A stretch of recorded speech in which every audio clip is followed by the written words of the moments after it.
দর্শক বন্ধুরা, আমি আপনাদের সাথে কথা বলছি গাজীপুরের শ্রীপুরের ফাউগান গ্রাম থেকে। সাখাওয়াত হোসেন একজন ব্যবসায়ী, বহু বছর আগে এখানে বেশ কিছু জমি কিনেছিলেন আবাদ করবেন বলে। পরবর্তী সময়ে তিনি আধুনিক কৃষি চর্চার একটা ক্ষেত্র তৈরি করেছেন এই জায়গাটিতে। আমি আপনাদেরকে একটু বলে রাখি যে কয়েক বছর আগ থেকেই ইউরোপ, আমেরিকা, আফ্রিকা, এশিয়ার বিভিন্ন দেশে আমি আপনাদেরকে হাইটেক বা একেবারে আধুনিক কৃষি, গ্রিন হাউস কৃষি, অঙ্কের কৃষি এগুলো দেখিয়েছিলাম। কি করে একটি ঘরের ভেতরে কৃষি হয়। কৃষি এখন আর সেই বিস্তীর্ণ ফসলের মাঠ সেরকম নয়। কৃষি এখন উপরের দিকে চলে যাচ্ছে, ঊর্ধ্বমুখী কৃষি, এবং সবগুলোই ঘরের ভেতরে তৈরি হবে। হ্যাঁ, মাটির দরকার নেই, সেভাবে পানির দরকার নেই। হ্যাঁ, সয়েললেস এগ্রিকালচার বলা, হাইড্রোফনিক এগ্রিকালচার বলা হয়। এগুলো বহু বছর থেকে আমি টেলিভিশন পর্দায় দেখিয়ে আসছি এবং ভেতরে ভেতরে অনুভব করছিলাম যে বাংলাদেশের ব্যবসায়ীরা সাম্প্রতিক সময়ে এরকম কৃষির সাথে নিজেদেরকে যুক্ত করছে। যিনি আগে একজন টেক্সটাইলের মালিক ছিলেন বা একটি গার্মেন্টসের মালিক ছিলেন, তিনি আস্তে আস্তে কৃষিতে বিনিয়োগ করছেন। কৃষির বিনিয়োগ কমে যাচ্ছিল, সাধারণ কৃষকরা, সেও একজন বিনিয়োগকারী, সামান্য জমিতে বিনিয়োগ করে, কিন্তু তার পক্ষে এরকম সয়েললেস বা হাইটেক এগ্রিকালচার করা সম্ভব নয়। আজকে ফাউগান গ্রামে দেখুন, এরকম প্রায় 1.5 বিঘা জমির উপরে সাখাওয়াত সাহেব 2টি গ্রিন হাউস করেছেন। যে গ্রিন হাউসের ভেতরে তিনি কৃষি করছেন। এখানে তিনি তরমুজ করছেন, টমেটো করছেন, চেরি টমেটো করছেন, তিনি শশা করছেন, একেবারে অঙ্কের কৃষি। আমি খুব বিশ্বাস রাখি যে বাংলাদেশে কৃষির দৃশ্যপট আগামী 2-4 বছরে ব্যাপক পরিবর্তন হবে, বিস্মিত হওয়ার মতো পরিবর্তন হবে। এখানে ব্যবসায়ীরা যেমন প্রচুর ইনভেস্টমেন্ট করবেন, বিনিয়োগ করবেন, একইভাবে বিদেশি বিনিয়োগ বা যৌথ বিনিয়োগ এখানে ঘটবে, এতে কোনো সন্দেহ নেই। কারণ খাদ্য নিরাপত্তা এবং সুস্থ খাবার এই বিষয়টি সারা পৃথিবীতে এখন জোরালোভাবে তাগিদ অনুভূত হচ্ছে, যে কারণে এখানে সাধারণ কৃষকের ইনভেস্টমেন্ট করা খুব কঠিন। তার পক্ষে এত অর্থ ইনভেস্ট বা এত বিনিয়োগ করা সম্ভব নয়। ব্যবসায়ীরা নেমে পড়ছেন এখানে। আজকে আমি আপনাদেরকে এরকম একটি গাজীপুরের ফাউগান গ্রামের এই প্যারামাউন্ট অ্যাগ্রো লিমিটেডের কৃষি দেখাবো এবং দেখি আমি বলার চেষ্টা করব যে আগামী সময়গুলোতে এই জাতীয় কৃষি আপনি টেলিভিশন পর্দায় বা আমার এই হৃদয় মাটি অনুষ্ঠানে বাংলাদেশে ঘটে যাচ্ছে এরকম কৃষি প্রায়শই দেখতে পাবেন। কারণ ভেতরে ভেতরে প্রচুর কাজ হচ্ছে। আমি বললাম যে আমি গত 4-5 বছর যাবৎ লক্ষ্য করছি, যেদিন থেকে বাইরের এই কৃষিগুলো আমি তুলে ধরছি আপনাদের সামনে। যাই হোক, কথা না বাড়িয়ে আমি বরঞ্চ গ্রিন হাউসের ভেতরে গিয়ে আপনাদেরকে দেখাই কীভাবে বেড়ে উঠছে কৃষির আগামী চাল।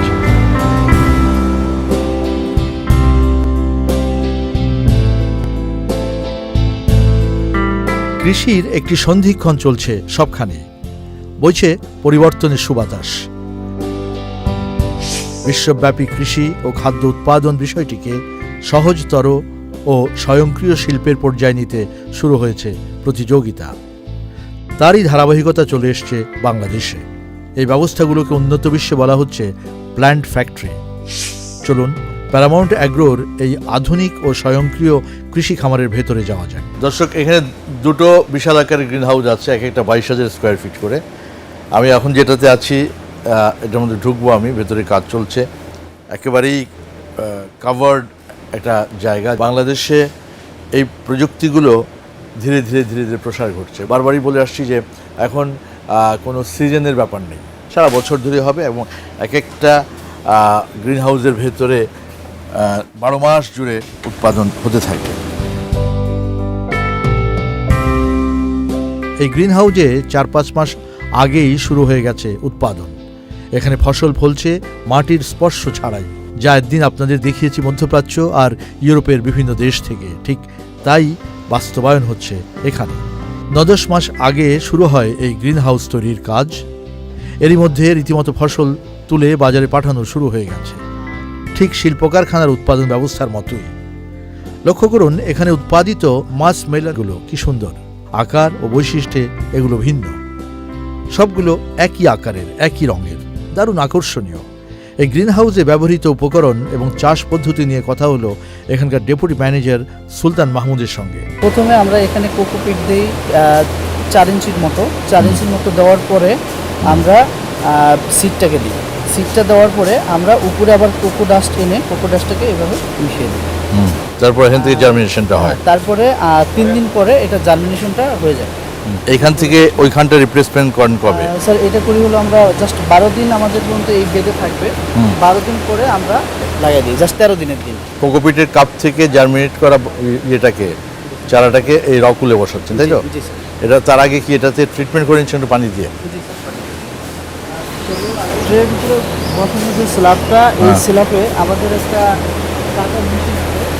কাটার মেশিন দিয়ে প্রথমে আমরা এখানে স্কোয়ার টাইপের একটা কেটে নিই। এরকম এটা 4টা জায়গায় আমরা কেটে নিই। সেটা হচ্ছে যে এখানে দেখাচ্ছেন, এটা এখানে আছে এবং এক একটা স্ল্যাবের উপরে আমরা 4টা করে গাছ বসাই দিই। আচ্ছা আচ্ছা। 7 দিন পরে স্যার আমরা যে আমাদের সলিউশন এ এবং বি আছে ওইটা আমরা মিক্স করব। দেখুন, এই গ্রিন হাউস এমনভাবে গড়ে তোলা হয়েছে যাতে প্রতিটি গাছ নির্দিষ্ট সময়ে সমান পুষ্টি গ্রহণ করতে পারে। প্রথমে নিউট্রিশন মেশাতে হবে, বেসিক এ বেসিক বি। এখানে মেশানোর পরে আমার এখানে সেটিং আছে, টাইমটা সেট করব, তারপর ডেট, তারপর মান্থ, বছর, তারপরে summer time, sunrise time, sunset time. আমার সেই হিসেবে এটা অটো কাজ করতে থাকে। অটো কাজ। আচ্ছা। আমরা যখন মেশিনে নিউট্রিশন দেওয়া শুরু করি তখন মেশিনটা এই পাইপের মাধ্যমে এসে এখান থেকে গাছের গোড়ায় এরকম একটা নজল আছে এবং এখানে ফোটায় ফোটায় পানিটা গাছের এখানে গোড়ায় ঢুকছে এবং গাছ এখান থেকে নিউট্রিয়েন্টটা কালেক্ট করে নিচ্ছে। এক্সেস কোনো পানি থাকে সেটা আমাদের এটা নিচ দিয়ে ওই পাশে যে আমাদের আউট পাইপ আছে ওই পাইপ দিয়ে আমাদের যে রিজার্ভ ট্যাঙ্কি আছে রিজার্ভ ট্যাঙ্কে চলে যাচ্ছে। সেই রিজার্ভ ট্যাঙ্কি থেকে পানিটাকে আবার আপনি লিফট করে এখানে আনছেন? জি, যে রিজার্ভ ট্যাঙ্কি থেকে পরবর্তীতে আমাদের আরেকটা মোটর আছে, মোটরের মাধ্যমে পানিটা আবার রিসাইকেল করে আমাদের আবার ট্যাঙ্কিতে নিয়ে আসছেন, আবার সেটাকে গ্রামে নিয়ে নিউট্রিয়েন্ট দিচ্ছেন, আবার পাঠাচ্ছেন। তার মানে পানির কোনো ওয়েস্ট হচ্ছে না? না, পানির কোনো ওয়েস্ট হচ্ছে না।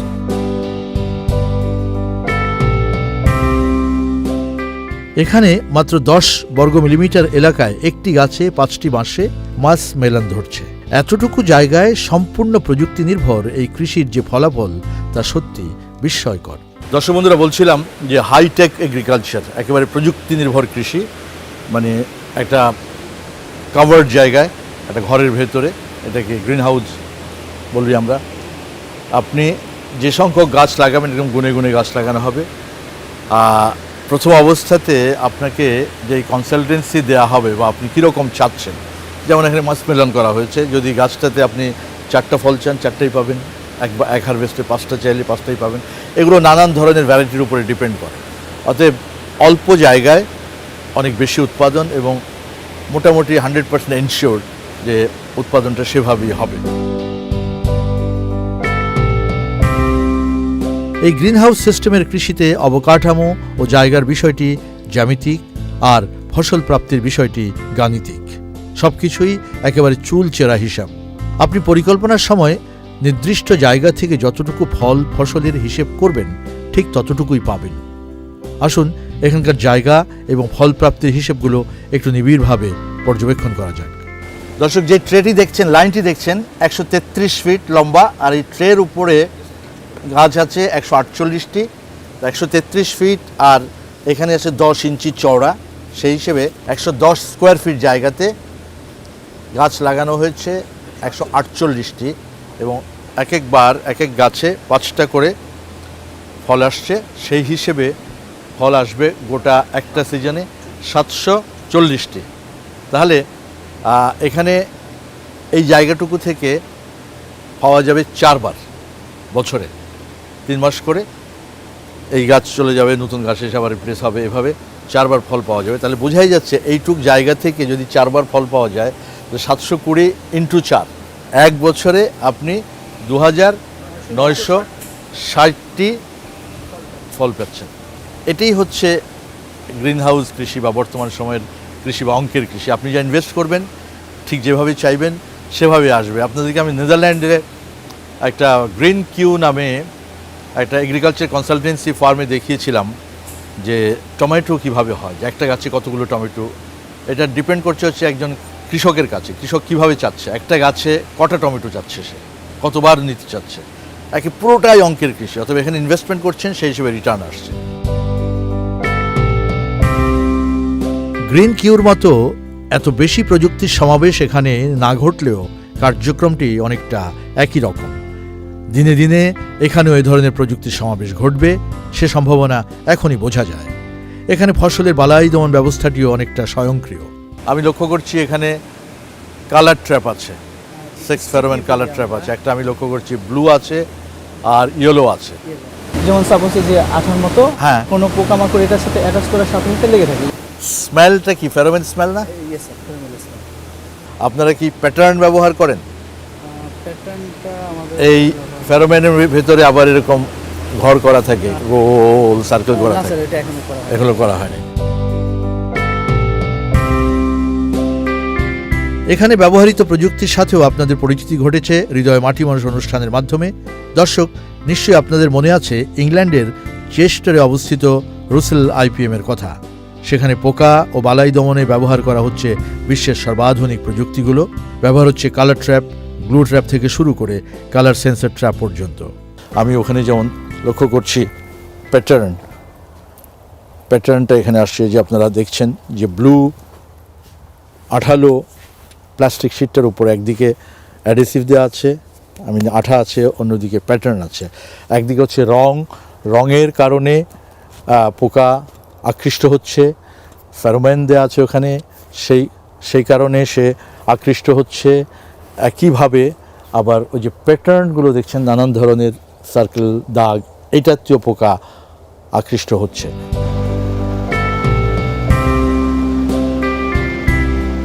সব মিলিয়ে দারুণ আশা জাগা নেয়া সম্পূর্ণ স্বয়ংক্রিয় পরিবেশের কারণেই সম্ভব হচ্ছে বিদেশি সুস্বাদু ফল উৎপাদন। বাংলাদেশে এগুলোর ব্যাপক চাহিদা রয়েছে। এখানে আমরা 2 জাতের মাস মেলন দেখতে পাচ্ছি। এটা হলো নেদারল্যান্ডের একটা ভ্যারাইটি। হ্যাঁ। আর এই ফলটা যখন মানে পাকবে তখন এটার ভিতরের রংটা হবে হালকা হলুদ টাইপের। আর এটা দেখতেছেন, এটা হলো আমাদের কুইন 1, এটাও নেদারল্যান্ডের ভ্যারাইটি। কিন্তু একটা গোল টাইপের। হ্যাঁ, এবং গোল টাইপের। আর এটা যখন পাকবে এটার ভিতরে অনেকটা অ্যাশ কালার গাঢ় টাইপের হবে, যেটা অনেক খুব মিষ্টি।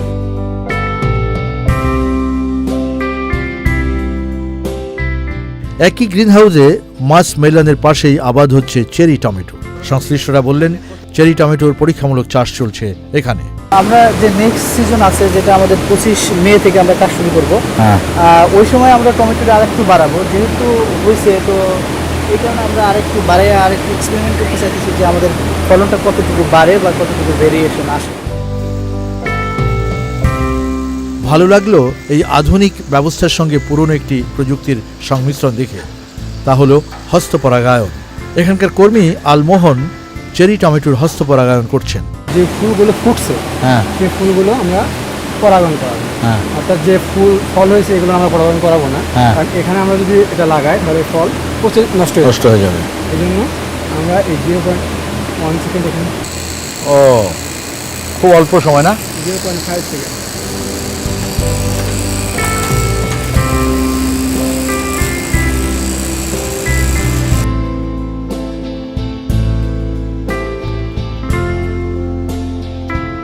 দর্শক, এটি পুরোদস্তর কৃষিকাজ, কিন্তু রকমটি পুরোপুরি কর্পোরেট অফিসের কাজের মতো। প্যান্ট শার্ট আর অ্যাপ্রন পরে একজন কর্মী অনায়াসেই এই ফসল উৎপাদনের সঙ্গে কাজ করতে পারছেন।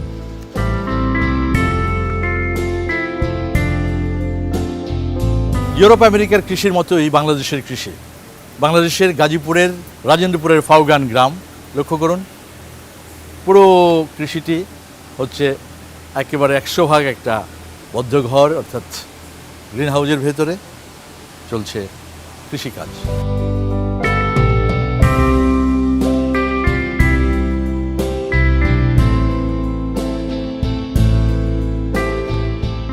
অত্যাধুনিক কৃষির এই বিশাল স্বপ্নকে ধারণ করছেন প্যারামাউন্ট গ্রুপের চেয়ারম্যান সাখাওয়াত হোসেন।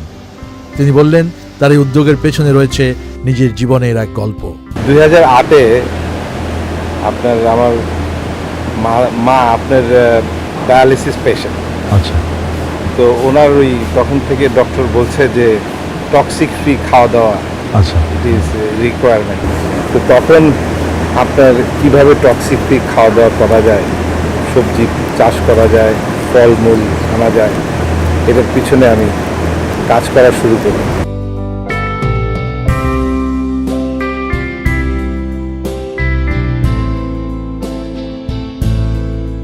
শুরুতে এই গ্রিনহাউস কৃষির কাজগুলো তিনি নিজে শিখেছেন, পৃথিবীর দেশে দেশে ঘুরে অভিজ্ঞতা নিয়েছেন, তারপর দক্ষ কর্মী তৈরি করেছেন। থাইল্যান্ড, জাপান, কিছু দেশে এই হাইড্রোফোনিক ওয়েতে কীভাবে চাষাবাদ হয় এটা দেখতে গিয়েছিলাম। আচ্ছা, মালয়েশিয়া গিয়েছি, হাইল্যান্ড এরিয়া বলে একটা জায়গা আছে, ওখানে ক্যামেরুন- দেখি যে ক্যামেরুন হাইল্যান্ড। ক্যামেরুন হাইল্যান্ড ওখানে যেখানে দেখলাম যে প্রচুর কৃষি হয় এবং প্রচুর বাংলাদেশি আচ্ছা, হ্যাঁ, এই হাইড্রোফোনিক ফার্মে কাজ করছে। ওটা দেখে নিজের অভিজ্ঞতা থেকেই সেইভাবে আপনার তারপরে এই প্রসেস শুরু করি। তার এই গ্রিনহাউস কৃষির শুরুর পেছনে হৃদয় মাটি মানুষ অনুষ্ঠানের প্রেরণার কথাও বললেন তিনি। অনেক আগে থেকে আপনার অনুষ্ঠান, আপনার সেই বিটিভি পথ চলার থেকে আমরা দেখে আসছি আপনাকে। আপনি, আমার মনে আছে 2008 বা 2007 এই ধরনের গ্রিন হাউস আপনি দেখিয়েছিলেন ওমান না কোথায় আপনি গিয়েছিলেন দেশের বাইরে। তো আমার ওই অনুষ্ঠানটার কথা ওমানে দেখিয়েছিলাম, কাতারে দেখিয়েছিলাম, কাতারে দেখেছিলাম। কাতারে, হ্যাঁ।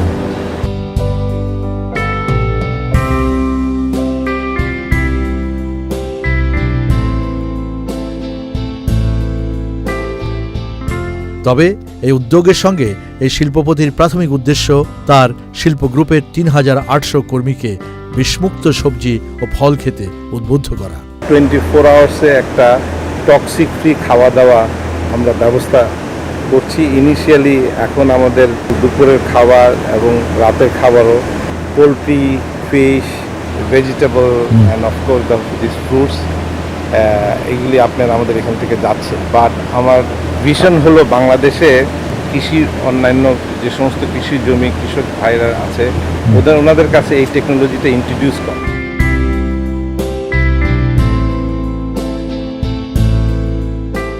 এই কার্যক্রমটিকে অনেক দূর এগিয়ে নেওয়ার জন্য নানাভাবে কাজ করছেন তিনি। আমরা কিন্তু অলরেডি এই কন্ট্রাক্ট ফার্মিং করছি। জি, কৃষিতে আমাদের প্রচুর সম্ভাবনা এটা আসবে এবং আমরা এই টেকনোলজিটা আমাদের নেইবার আশেপাশে বিশেষ করে রংপুর অঞ্চলে আমরা একটা ইনিশিয়েটিভ নিয়েছি। ওখানে কৃষক ভাইদেরকে আমরা এই টেকনোলজি ট্রান্সফার করতে চাচ্ছি। এই গ্রিনহাউস টেকনোলজি। Greenhouse technology. ওকে।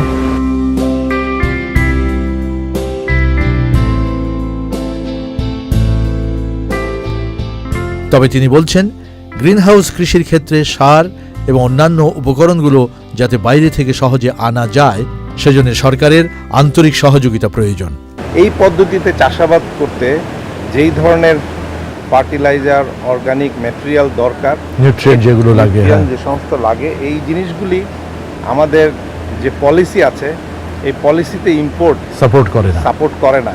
তো আপনার এটা যাতে সহজলভ্য হয়, সহজে আমদানি করা যায়, আমরা নিজেরাও এখানে প্রস্তুত করার চেষ্টা করছি। ভবিষ্যতে এটা হবে।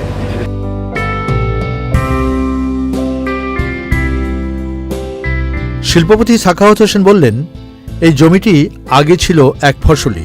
তিনি এই জমিটিকে এখন সর্বাধুনিক প্রযুক্তিতে নিয়ে এসেছেন নিবিড় ফসল উৎপাদনের আওতায়। সব মিলিয়ে এই গ্রিন হাউসে $2.5 লাখ মার্কিন বিনিয়োগ করেছেন তিনি। ইতিমধ্যে ফসল উঠতে শুরু করেছে তার গ্রিন হাউসে। এখানে বছরে আবার একটা ফসল হয়, তিনটা ফসল হয় না, মাটির গুণগত কারণে। তো আপনার এখানে আমরা তো মাটি ইউজ করছি না, টোটালি একদম মাটিবিহীন, পানি আমাদের মিডিয়া। তো আপনার আরেকটা ইন্টারেস্টিং পার্ট হলো আজকাল কৃষক বেশ শিক্ষিত। আমরা যে কৃষি যাদের সাথে কথা বলছি, কন্ট্রাক্ট ফার্মার থেকে তারা মাস্টার ডিগ্রি পাস করে গ্র্যাজুয়েশন করে পরবর্তী প্রজন্ম এসেছে কৃষিতে, অলরেডি চলে আসছে। তো আপনি এখন মোটামুটি মানে কৃষির দিকেই মনোনিবেশ করছেন। ইট ইজ ভাই, বলে না ফুড ফর সোল, মোটামুটি এটার আনন্দটা বুঝে গেছেন আপনি। অবশ্যই অবশ্যই।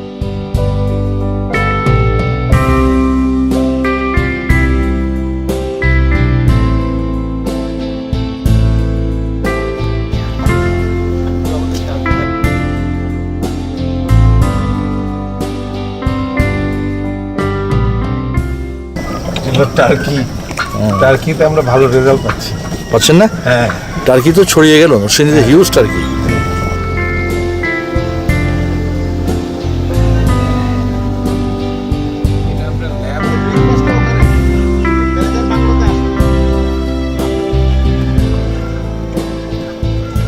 বন বনানীপূর্ণ গাজীপুর জেলার ভৌগোলিক বৈচিত্র্য অন্যরকম। এখানকার মাটি যেরকম ফসলের জন্য দারুণ উপযোগী, ছায়া ঘেরা রাজেন্দ্রপুরে প্যারামাউন্ট গ্রুপের বিশাল সমন্বিত খামার, বৈচিত্র্যময় গাছগাছালি, দেশি বিদেশি পাখপাখালি, প্রাণী সম্পদ, মাছের পুকুর থেকে শুরু করে কৃষির সবকিছুরই সমাহার এখানে। প্যারামাউন্ট গ্রুপের কর্ণধার সাখাওয়াত হোসেনের কৃষির প্রতি যেমন টান, একই আন্তরিকতা পরিবেশ প্রকৃতির প্রতিও। এই খামার বাড়ির ভেতরেই ছোট্ট একটি বাংলো রয়েছে। আমাদের অনুষ্ঠান ধারণের সময় টেবিলে তার খাবারের বৈচিত্র্যময় ফলের যোগান রাখেন তিনি। তার মধ্যে আমাদের বিশেষ দৃষ্টিকারে একেবারে ছোট আকারের তরমুজ। আপনি আজকে আসছেন, আজকে আমাদের প্রথম হারভেস্টের প্রথম তরমুজ দিয়ে আপনাকে আমরা আপ্যায়ন করছি। এটা সাইজ কি? একজনের জন্য এটা কি সাইজ এরকমই? জি, মানে এটা টোটাল এখানে 6 ধরনের আছে, বড় ছোট। আচ্ছা, তারপরে কালার ওয়াইজও 3টা কালার আছে।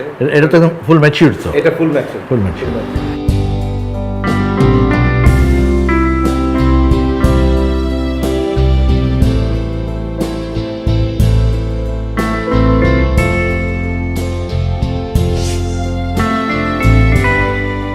প্রিয় দর্শক, হৃদয় মাটি মানুষের পক্ষ থেকে গত 1.5 দশকের কৃষির বিবর্তন আমরা তুলে ধরেছি বিভিন্ন অনুষ্ঠানের মাধ্যমে। পৃথিবীর দেশে দেশে পরিবর্তিত এবং আগামীর কৃষির বহুমুখী গবেষণা এবং অনুশীলন দেখেছি খুব কাছ থেকে। এখানে কৃষিপ্রধান বাংলাদেশও পিছিয়ে থাকবে না, এটি স্বাভাবিক। বড় বড় শিল্প উদ্যোক্তাদের বিনিয়োগ আসবে আধুনিক ও প্রযুক্তি নির্ভর এই কৃষিতে, কারণ এখানে বাণিজ্যের যথেষ্ট সম্ভাবনা রয়েছে। এর মধ্য দিয়ে কৃষির উৎকর্ষ অনেক গুণ বাড়বে। কিন্তু লক্ষ্য রাখার বিষয় হচ্ছে এখানে আমাদের কৃষি ঐতিহ্য এবং পারিবারিক কৃষির যে বুনিয়াদ, তা কতটা টিকে থাকবে। খাদ্য নিরাপত্তার জন্য এই বুনিয়াদ রক্ষার দিকেও দৃষ্টি দেওয়ার প্রয়োজন রয়েছে। আগামী প্রজন্মের এই উন্নত গ্রিন হাউস কৃষিতে আমাদের দেশের সাধারণ কৃষকের যাতে অংশগ্রহণ থাকে, সে বিষয়টি নিশ্চিত করতে হবে রাষ্ট্রকে এখনই। তাহলেই কৃষির সঙ্গে সঙ্গেই কৃষকের এগিয়ে যাওয়ার কথা বলতে পারবো আমরা।